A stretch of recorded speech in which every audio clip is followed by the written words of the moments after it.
Speaker Kolkata civil কোর্টে উকিল ছিল মিস্টার চণ্ডী দাস, তার এক মেয়ে ছিল যার নাম গরিবালা দাস। সম্প্রতি নেট দুনিয়ার সবচেয়ে ভাইরাল টপিক হচ্ছে উক্ত ভিডিওটি, অর্থাৎ এই মাত্র যে ভিডিওটি আপনারা দেখতে পেলেন। অর্থাৎ সুদীর্ঘকাল ধরে এরকম একটি চরম সত্য চাপা পড়েছিল, যেটার অচিরে মোড়ক উন্মোচন হলো। অর্থাৎ শেখ সাহেবের জন্ম পরিচয়ের প্রকৃত তথ্য পাওয়া গেল। কোনো একটা সময় আমার মরহুম পিতার মুখ থেকে আমি শুনেছিলাম যে শেখ সাহেবের পূর্বপুরুষরা নাকি হিন্দু সম্প্রদায়ের ছিল।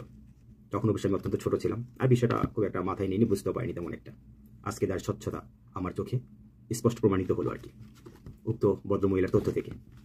তো যাই হোক, আমি মূলত আপনাদের সামনে আজকে হাজির হয়েছি এই জন্য যে উক্ত ভদ্রমহিলা যখন তথ্যগুলো দিচ্ছিলেন তখন কথাগুলো খুব অস্পষ্ট ছিল। প্লাস সংসদের অসংখ্য লোকের হইচইয়ের কারণে শব্দ শোরগোল হয়ে গেল। সেই শোরগোলের জন্য দেখা গেছে অনেকেই তথ্যগুলো পরিপূর্ণভাবে জানতে পারেননি, এবং সেই তথ্যের মধ্যে কিছু অসম্পূর্ণ তথ্য রয়েছে। তো সেই পূর্ণাঙ্গ তথ্যগুলো দেওয়ার জন্যই মূলত আমি আজকে এসেছি। আসলে আমি আপনাদেরকে আসলে প্রকৃত তথ্যগুলো জানাচ্ছি, যেগুলো আপনারা অস্পষ্ট বুঝতে পারেনি, এবং যেটা অসম্পূর্ণ ছিল সেটা পুরোটা পূর্ণাঙ্গ তথ্যগুলো জানার চেষ্টা করি। অর্থাৎ সালটা ছিল 1920 সাল। আপনার কলকাতার সিভিল কোর্টে মিস্টার চণ্ডী দাস নামক একজন অ্যাডভোকেট ছিলেন, এবং সেই মিস্টার চণ্ডী দাসের একজন সহকারী অ্যাডভোকেট ছিলেন, ওনার নাম ছিল অর্ণকুমার চক্রবর্তী। তো অর্ণকুমার চক্রবর্তী আপনার তার কাজের সুবাদে মিস্টার চণ্ডী দাসের বাসায় যাতায়াত করতেন। তো মিস্টার চণ্ডী দাসের একজন কন্যা সন্তান ছিল যার নাম ছিল গরিবালা দাস। তো সেই গরিবালা দাসের সাথে আপনার অর্ণকুমার চক্রবর্তীর ওই নিয়মিত যাতায়াতের কারণে একে অপরের সাথে আদান প্রদান সম্পর্ক হয়ে যায়, মানে ভাবের আদান প্রদান হয়ে যায়, অর্থাৎ একে অপরের প্রতি দুর্বল হয়ে পড়ে, যার জন্য তারা দিনের পর দিন আপনারা একে অপরের সাথে অনৈতিক সম্পর্কে জড়িয়ে পড়ে। তখন একটা সময় গরিবালা বুঝতে পারেন যে তার গর্ভে সন্তান এসেছে, অর্থাৎ তিনি যে অন্তঃসত্ত্বা হয়েছেন তিনি বুঝতে পারেন, এবং সেটা অর্ণকুমার চক্রবর্তীর কাছে শেয়ার করেন যে আমি তো অন্তঃসত্ত্বা হয়ে পড়েছি। অবশ্য অর্ণকুমার চক্রবর্তী সেটা বুঝতেও পারেন। তারপর সেটা বুঝতে পেরেও সে সম্পূর্ণ সেটা অস্বীকৃতি জানায়, কেননা অর্ণকুমার চক্রবর্তী চেয়েছিল যে তারই গোত্রের অন্য কোনো মেয়েকে বিয়ে করবে, অর্থাৎ যার জন্য গরিবালা দাসে সে বিয়ে করবে না বলে অস্বীকৃতি জানায়, এবং সেই সন্তান যে তার সেটা সে অস্বীকৃতি জানায়।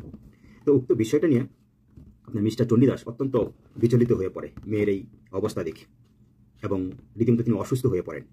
এরই মধ্যে আপনার 1920 সালের ডিসেম্বরের 12 তারিখে আপনার তাদের ঘরে একটা মানে গরিবালা দাসের গর্ভ থেকে আপনার একজন পুত্র সন্তান আসে, যার নাম হয় আপনার দেবদাস চক্রবর্তী নাম দেওয়া হয় আর কি।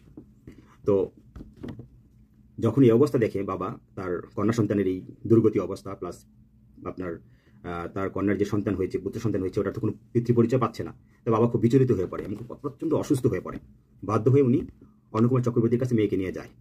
তখন ইতিমধ্যে আপনার দেবদাস চক্রবর্তী, অর্থাৎ আমাদের শেখ সাহেবের যে পূর্বের নাম ছিল, তো ওনার ইতিমধ্যে 2 বছর হয়ে গিয়েছিল।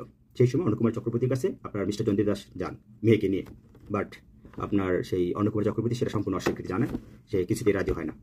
তখন সে রিটার্ন চলে আসে তার বাবা, এবং সে অত্যন্ত দিনের পর দিন অসুস্থ হয়ে পড়ে মেয়ের বিষয়টা নিয়ে।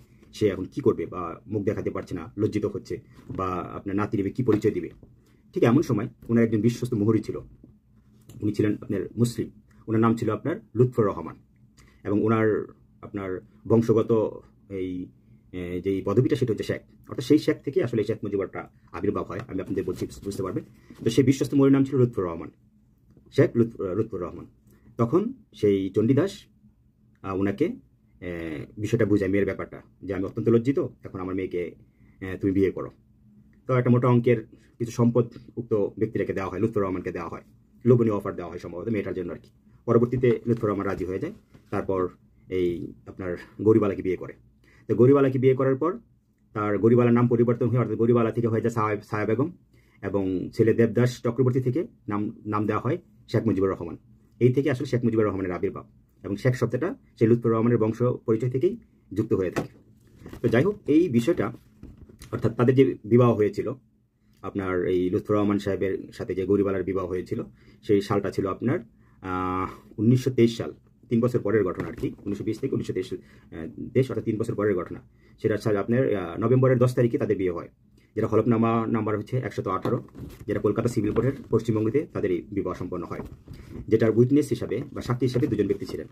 প্রথম ব্যক্তির নাম হচ্ছে জনাব আব্দুর রহমান সাফায়াত, উনি আপনার কোর্ট দারোগা, কলকাতা থানা পোস্ট অফিস, ভান্ডারিয়া, সাবেক জেলা বরিশাল। আর দ্বিতীয় যেজন ছিলেন তার নাম ছিলেন আপনার জনাব অনিল কুমার। তো উনি ছিলেন উক্ত আদালতের বিচারক, উনার প্রাক্তন জেলা ছিল বরিশাল। এই হচ্ছে মূল আপনার টোটাল তথ্য আর কি, যেগুলো হয়তো আপনারা উক্ত অস্পষ্টতার কারণে তো বুঝতে পারেনি।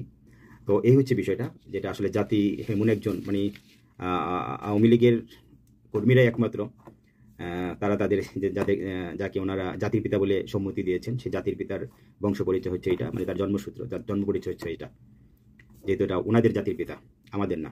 আমরা এটা কখনোই জাতির পিতা বলে স্বীকৃতি দিই নেই।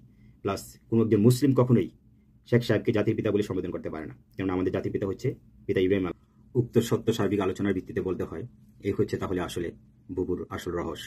কেন বুবুর এত ইসলাম বিদ্বেষী মনোভাব ছিল, কেন বুবুর এত ইসলাম ধর্মের প্রতি এত উদাসীনতা ছিল, আলিমুলামাদের উপর এত ক্ষোভ ছিল, এটি হচ্ছে তার মূল রহস্য। তার মানে তার সেই গোড়া থেকে আসলে প্রবলেম, যার জন্য ওনার মধ্যে এই ভারত প্রীতি, ওনার মধ্যে এই হিন্দু প্রীতি, এই কেননা ওনার রক্তে তো আসলে সেটারই ধারাবাহিকতা প্রবাহিত হচ্ছিল, যার জন্য আসলে ইসলাম ধর্মের প্রতি ওনার উদাসীনতা আমরা দেখতে পাচ্ছিলাম। কারণ একজন মুসলিম কখনোই অন্য মুসলিমদেরকে এইভাবে নির্বিচারে গণহত্যা করতে পারে না। আলেমদের প্রতি এতটা ইসলাম বিদ্বেষী হতে পারে না, এতটা আলেম বিদ্বেষী হতে পারে না। কোনো মুসলিমের পক্ষে কখনোই সম্ভব না, যার মধ্যে ন্যূনতম ইমান রয়েছে। আসলে ওনার ইমানটা অত্যন্ত দুর্বল ছিল। দুর্বল থাকার মূল কারণটা হচ্ছে, আপনারা খুব সূক্ষ্মভাবে চিন্তা করে দেখেন, প্রথম যেই মূল রহস্যটা সেটাতে এইমাত্র উন্মোচন হলো, অর্থাৎ ওনার একদম গোড়া থেকেই, অর্থাৎ ওনার ব্লাডেই সেই হিন্দু রক্ত প্রবাহিত হচ্ছে, এটা একটা বিষয়। আরেকটা বিষয় হচ্ছে, যখন কোনো একটা পরিবারের মূল সদস্যগুলো ইহুদি খ্রিস্টানদের সাথে সম্পৃক্ততা তৈরি করে, অর্থাৎ নিজেদের মধ্যে সম্পর্ক তৈরি করে, বিশেষ করে বিবাহ বন্ধনের মাধ্যমে, যেমন ওনার পুত্র জয় ইহুদি নারী বিবাহ করেছে। তো এই যে বিধর্মী যখন কোনো একটা মুসলিম পরিবারে প্রবেশ করে এবং তারই আপন রক্ত সেখানে জড়িয়ে পড়ে, তখন তার মধ্যে কি ধর্মটা দোটানা হয়ে যায়। কখনো বিধর্মীদের কথা শুনে তার পুত্রের কাছ থেকে, বা নাতনির কাছ থেকে, বা স্ত্রীর কাছ থেকে, বা স্ত্রীর পরিবারের কাছ থেকে, আবার নিজ ধর্মচর্চা করতেছে, ইসলাম ধর্মচর্চা। তো এই যে দুই ধর্ম যখন তার মস্তিষ্কে ঢুকে একটা পরিবারের মধ্যে, তখন তার ধর্মটা কি আস্তে আস্তে কি ক্ষীণ হয়ে পড়ে, একটা উদাসীনতা চলে আসে, সেই ধর্মের প্রতি আস্থাহীনতা চলে আসে। তো ঠিক এমনই, যার জন্য আসলে এই শেখ হাসিনার মধ্যে ইসলাম ধর্মের প্রতি একটা আস্থাহীনতা চলে এসেছিল। তার মধ্যে আবার সে দেখেছিল যে একের পর এক আলিম ওলামাদের উপর এইভাবে নির্বিচারে তিনি অন্যায় অত্যাচার করতে সিস্টেম রোলার চালাচ্ছে, অন্যদিকে শাপলা চত্বরের মধ্যে এরকম জায়গায় অসংখ্য আলিম ওলামাদেরকে গণহত্যা করেছে, ইসলাম মাদ্রাসা শিক্ষার্থীদেরকে গণহত্যা করেছে, তারপর পিলখানার হত্যা, এই তারপর আলিম ওলামাদেরকে প্রতিনিয়ত টর্চার করা, জেলে নেওয়া, নির্বিচারে অন্যায় অত্যাচার করা, মিথ্যে ব্লেম দিয়ে তাদেরকে হেনস্থ করা, এত কিছু করার পরে উনি যখন দেখতে পেলেন যেন তার উপর কোনো গজব নাজিল হচ্ছে না, তখন তিনি হয়তোবা একেবারে ধরে নিয়েছেন যে স্রষ্টার অস্তিত্ব ওনার মধ্যে আসলে একটা সন্দেহীন চলে আসছে, আদৌ কি স্রষ্টা আছে কিনা। যদি সত্যি সত্যি থাকতো তাহলে তো অবশ্যই তার বিচার হতো। এরকম একটা আস্থাহীনতা তার মধ্যে চলে এসেছিল স্রষ্টার প্রতি হয়তোবা। এই হচ্ছে বিষয়টা। ওই যে বিভিন্ন কারণে, এক তো তার ব্লাডে হিন্দুদের রক্ত ছিল, দ্বিতীয়ত তার পরিবারেরই পুত্র সন্তান ইহুদি খ্রিস্টানদের সাথে সম্পর্ক করলো, এবং এই সব কিছু মিলিয়ে আসলে ওনার ধর্মটা অত্যন্ত দুর্বল ছিল, যার জন্য আসলে মুসলিমদের উপর ওনার এতটা ডোমিনেট ছিল এবং তাদের উপর এতটা স্টেমরোলার নির্যাতন ছিল। এই হচ্ছে মূল বিষয়টা। আর যার জন্য ওনার মধ্যে আসলে এই ভারত প্রীতিটা কোথেকে আসলো, মূলত সেই পূর্বপুরুষ থেকে। কারণ পৃথিবীর মানে আমরা যতই না জানি, কিন্তু উনি তো ঠিকই জানে ওনার পূর্বপুরুষদের পরিচয় সম্পর্কে, যদিও এটা দীর্ঘকাল ধরে চাপা পড়েছিল, কিন্তু সত্য কখনোই চাপা থাকে না, কোনো না কোনো সময় সেটা তার নিজস্ব গতিতে অবশ্যই উদ্ভাসিত হয়। এটা তারই এক উজ্জ্বল দৃষ্টান্ত। এই হচ্ছে আসলে মূল রহস্য, যার জন্য আসলে ওনার মধ্যে একটা ইসলামের প্রতি একটা আস্থাহীনতা ছিল, ওনার ইমানটা দুর্বল ছিল হয়তোবা, যার জন্য তিনি নির্বিচারে এইভাবে একের পর এক ঘটনাগুলো করে গিয়েছেন। তো ওনার অবস্থা রয়েছে অনেকটা জাস্ট ফেরাউনের মতো, যদি আপনারা খুব সূক্ষ্মভাবে চিন্তা করে দেখেন। ফেরাউন প্রচন্ড দাম্ভিক তার মধ্যে চলে এসেছিল, প্রচন্ড অহংকার চলে এসেছিল, কারণ একের পর এক হত্যা করতেছিল, একের পর এক অন্যায় অত্যাচার করছিল, মানে নির্যাতনের মতো স্টিমরোলার চালাচ্ছিল, দেখে যে না স্রষ্টা বলতে কিছু নেই, তখন সে নিজেকে স্রষ্টা বলে দাবি করে ফেললো। ঠিক ওনার মধ্যে ঠিক সেই অহংকার আর দাম্ভিকতাটা চলে এসেছিল। আবার দেখেন, আমি কেন ফেরাউনের সাথে ওনার সাথে সম্পৃক্ত করছি, নমরুদের সাথে বলি না, ফেরাউনের সাথে বলি, সরি আমি ভুল বলতেছি, ফেরাউনের নমরুদের সাথে ওনার সাথে সিমিলার রয়েছে। আমি ফেরাউনের সাথে বলি না, সবসময় নমরুদের সাথে ওনার সাথে আমি সিমিলার ধরে বলি। তো ঠিক নমরুদে কি এরকম প্রচন্ড অহংকারী হয়েছিল। একটা সময় দেখেন নমরুদের শেষ পরিণতি হয়েছিল কি, সামান্য একটা ল্যাংরা মশা দ্বারা, যারা ইসলামিক ইতিহাস সম্পর্কে ভালো জানেন, অর্থাৎ একটা ল্যাংরা মশা, সামান্য একটা ল্যাংরা মশা যখন ওনার নাক দিয়ে প্রবেশ করলো, মস্তিষ্কে চলে গেল, তখন সেটার যন্ত্রণায় একটা সময় কি এই নমরুদ মৃত্যুবরণ করলো। সে কখনই কল্পনা করতে পারেন তার মধ্যে এরকম একজন প্রভাবশালী একজন শাসক সামান্য একটা ল্যাংরা মশার দ্বারা সে পরাস্ত হবে। এটা মহান আল্লাহ রাব্বুল আলামিনের এক দৃষ্টান্ত ছিল, যে ওনার মতো একজন ব্যক্তিরে ধ্বংস করা মহান আল্লাহ রাব্বুল আলামিনের কাছে অত্যন্ত তুচ্ছ একটা বিষয়, যার জন্য বিশাল কিছু প্রয়োজন নেই, সামান্য একটা ল্যাংরা মশাই যথেষ্ট। ঠিক তেমনই শেখ হাসিনার ক্ষেত্রে ঠিক তাই দেখেন। শেখ হাসিনা কখনই ভাবেনি যে সামান্য এই সাধারণ ক্ষুদ্র শিক্ষার্থীদের দ্বারা শেখ হাসিনার এই আসন চ্যুত হবে, ওনাকে ক্ষমতা থেকে নামতে হবে, এইভাবে অপদস্থ হয়ে দেশ থেকে বাইর হতে হবে, এটা সে কখনই কল্পনা করেনি। এটা অত্যন্ত ক্ষুদ্র একটা ইস্যু, উনি চাইলে যে কোনো সময় এটাকে এক চুরিতে এটা আপনি ইয়ে করে ফেলতে পারতেন, ফিনিশিং দিয়ে ফেলতে পারতেন। এটা কোনো ঘটনাই ছিল না। কিন্তু মহান আল্লাহ রাব্বুল আলামিন সেই ল্যাংড়া মশার মতো জাস্ট একটা রিভেঞ্জ ঘটাবেন, তার জন্য এই ছোট্ট ক্ষুদ্র শিক্ষার্থীদের দিয়ে ওনাকে ধ্বংস করলেন, ওনার সকল অহংকার ধ্বংস করলেন, দাম্ভিকতা ধ্বংস করলেন। অথচ দেখেন সেই নমরুদের মতোই নমরুদ বড় বড় ব্যক্তিদেরকে ধরাশায়ী করে ফেলেছিল, কেউ কিছু করতে পারেনি।